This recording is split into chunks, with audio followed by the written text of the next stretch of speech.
Agora, uma outra coisa também que vocês falaram aí, falando de mulheres, é uma coisa que eu quero chamar muita atenção, já chamei atenção disso no portal do José. No domingo agora, o Flávio Bolsonaro, ele fez um discurso também totalmente feminista.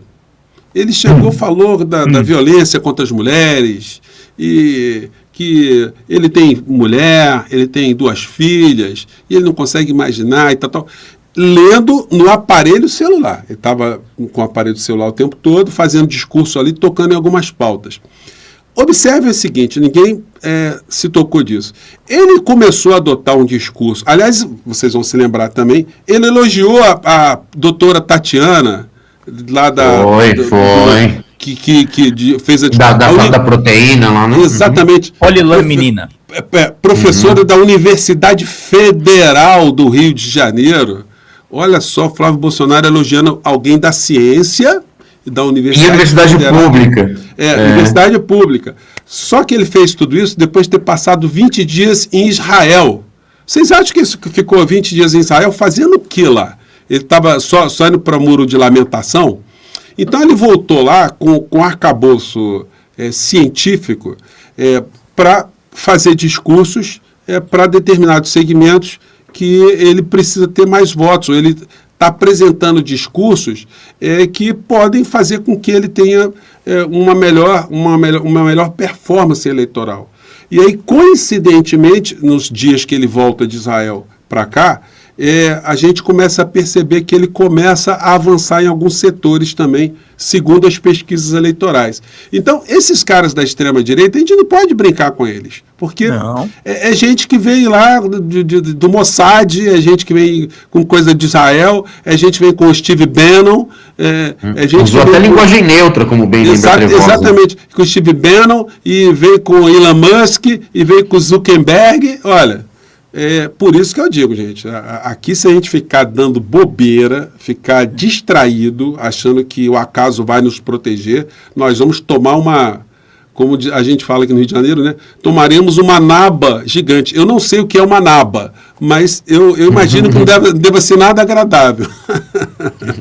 Exatamente. Deixa eu pegar aqui mais alguns superchats de vocês, queridos. O Viário Cabeludo, Mabá, José, quando vem para o Sul... matear no Guaíba. Rapaz, você sabe que quando teve a premiação do IBEST do ano passado, foi no Rio Grande do Sul, né? E eu falei assim, vou gravar o Portal do José no parque aqui, porque ninguém me conhece aqui mesmo, então fico sentado aqui no canto. Rapaz, foi muito legal, muita gente me conhecia, veio me abordar. Pô, fiquei super feliz. Pô. Aliás, eu adoro ser reconhecido e as pessoas vêm sempre com afeto, vêm sempre com sorriso. Eu acho mó barato. Eu sou meio tímido, mas eu agarro as pessoas também, abraço, é festa. Então, qualquer hora eu estou indo para o Rio Grande do Sul, que eu adoro o Rio Grande do Sul, desde Priscas, um estado que agora está muito povoado de criaturas estranhas, né, desse universo paralelo, mas em sua essência é um estado que sempre foi um estado com gente revolucionária, gente que lutou bastante, gente que defendeu nossa pátria com maior destemor, e a gente não pode esquecer disso não. Então, apesar de ter muito bolsominion pelo sul, mas a raiz gaúcha, os maragatos e os chimangos aí, que tem história grande para contar para a gente. Deixa eu ver aqui outros comentários de vocês. Agradecer ao Ivi Leme. Boa noite, tornei-me membro do canal do Professor José hoje. Olha aí, membros do canal do Professor José. Bom, muito bom, Ivi. Rodrigo Spiegel mandou, Pedro, 6 milhões da mansão do Flávio é um valor fictício. Moro em Brasília e aquela área ali são 10 milhões pra cima, sem dúvida nenhuma. Foi o que divulgaram. O problema é em dinheiro vivo também, né, gente? Célia mandou um sticker. Manuel Lima. Carlos Viana disse que vai blindar Nicolas. Ele tem isenção suficiente para continuar na frente da CPMI do INSS, José? Não, mas aí, gente, é aquela coisa, a gente ficou submetido a um esgoto da insanidade. Esse Carlos Viana, que eu não sabia quem era, como é que ele surgiu na vida política? Ele era apresentado, ele era uma espécie de ratinho mineiro. Aliás, ratinho em Minas, né, gosta muito de queijo, né? Então, ele se criou ali. Eu estava vendo ontem, só de sacanagem, fui estudar quem era esse personagem. Pô, ele é um cara rico, um cara que era radialista e tal. Se você olhar na declaração de bens dele para o TSE, ele tem 10 imóveis em Minas Gerais, tem vários apartamentos, tem terreno, tem fazenda. Ou seja, e como é que ele cresceu? Ele sendo uma espécie do Datena, né? O ratinho, o Datena, explorando a TV, como dizem os espanhóis, a TV basura, ou a TV lixo. TV lixo. TV lixo. E se elegeu e foi na onda do bolsonarismo. E parece que incorporou bem esse negócio do bolsonarismo. E num país que as coisas funcionassem de maneira muito correta, ele já teria sido destituído da presidência dessa CPI por falta de idoneidade moral. Agora, quem poderia dar canetada sobre essa questão é o presidente do Senado, né? O Alcolumbre. Mas não vamos esperar nada dele. Da onde não se espera é que não vem nada mesmo. Então, Agora...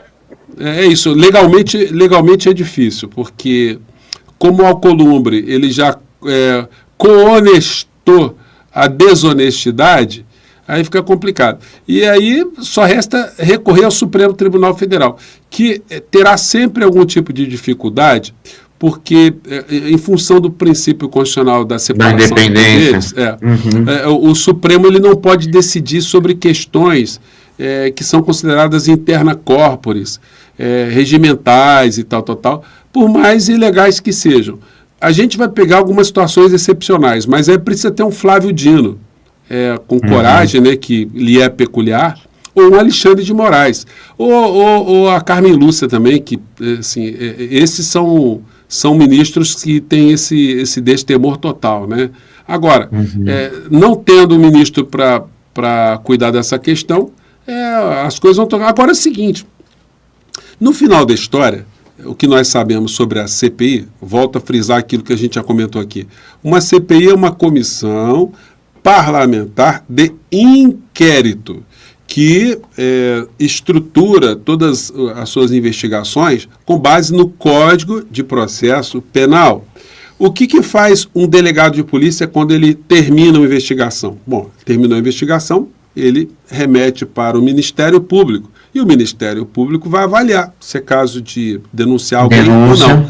Então, o que vai acontecer? No final ela serve muito agora para fazer farofa, espetáculo. Porque no final, eles vão fazer um relatório.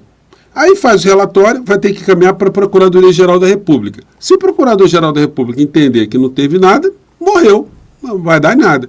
Então, esse momento é o momento de fazer espetáculo. Esse momento é o momento de crescer em cima da testemunha, em cima do réu, em cima de alguém que está sendo acusado, é de pegar alguém mais fraco psicologicamente e tentar fazer um proselitismo criminoso em cima, é o momento de fazer uma cena de humilhação, ficar gravando, né? Ficar gravando. O azar dessas pessoas que vão ali para esses ambientes é que os advogados, em regra, às vezes aparece um advogado ou outro, que dá uma boa orientação para a pessoa. Porque mesmo quando a pessoa ela tem algum tipo de... ela cometeu um erro, ela não tem que se submeter a nenhum tipo de humilhação, de ficar ali perto de um Van Hatten, dando ataque de pelanca, falando um monte de coisa. Olha, se eu estou acompanhando alguém, eu falo assim, ó, se esse rato levantar a voz com você, você levanta a voz dele e xinga a mãe dele, entendeu? Chama ele para porrada. É isso, porque inclusive no direito, aliás, teve uma ação que foi julgada pelo Marco Aurélio Mello no Supremo Tribunal Federal, porque é o seguinte, teve numa CPI, que eu não vou me lembrar qual foi, um dos deputados, acho que foi o Onyx Lorenzoni, ele chegou para uma pessoa que estava depondo ali e começou a xingar a pessoa, aí o cara chegou e xingou de volta, mas atropelou. Aí o que fez o Onyx Lorenzoni? Moveu uma ação por danos morais contra a pessoa.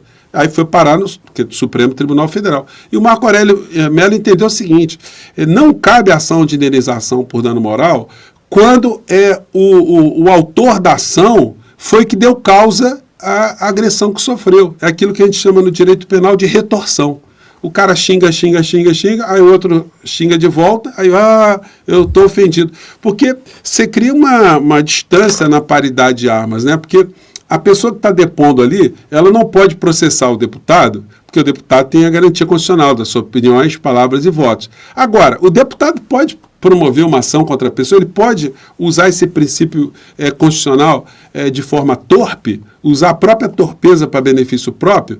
Bom, isso deveria ser entendido por todas as pessoas que estão depondo em CPIs no Brasil inteiro, e principalmente pelos advogados, para orientar bem a pessoa. Falar, olha, você chega ali, se estiver devendo, vai usar o direito de ficar calado.